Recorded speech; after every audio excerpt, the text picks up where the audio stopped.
Si la société s'effondre, on aura besoin de se chercher une île déserte.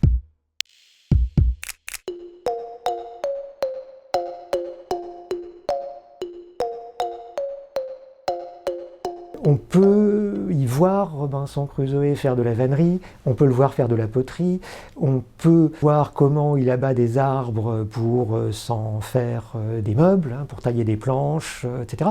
Mais ce n'est pas un manuel de vannerie, ni de poterie, ni de menuiserie. On peut y voir des leçons pratiques de camouflage, parce qu'il a besoin de se camoufler des cannibales qui viennent de temps en temps faire des festins sur l'île.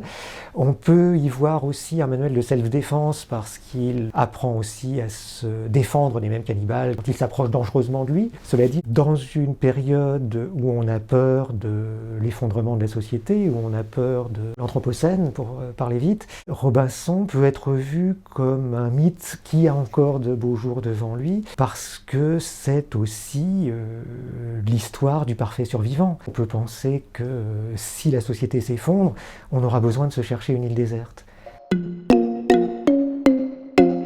Robinson est un personnage absolument ordinaire, fils de marchand anglais qui se rebelle un jour, part sur la mer contre la volonté de son père et se trouve précipité dans des aventures qu'il n'avait absolument pas prévues et qui vont le mener au bout de sa vie, lui faire vivre un destin qui est à la fois extraordinaire et en même temps qui représente quelque chose que nous pouvons tous envisager, quelque chose dont nous avons tous l'intuition.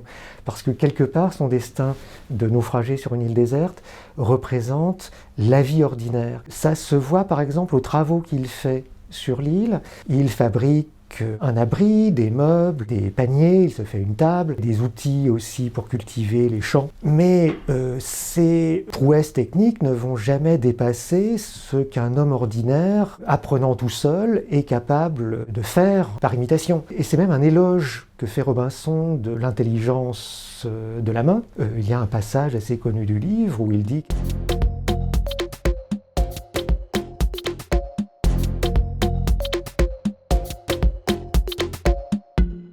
désigne là les arts, c'est-à-dire les techniques, des petits artisans de son époque.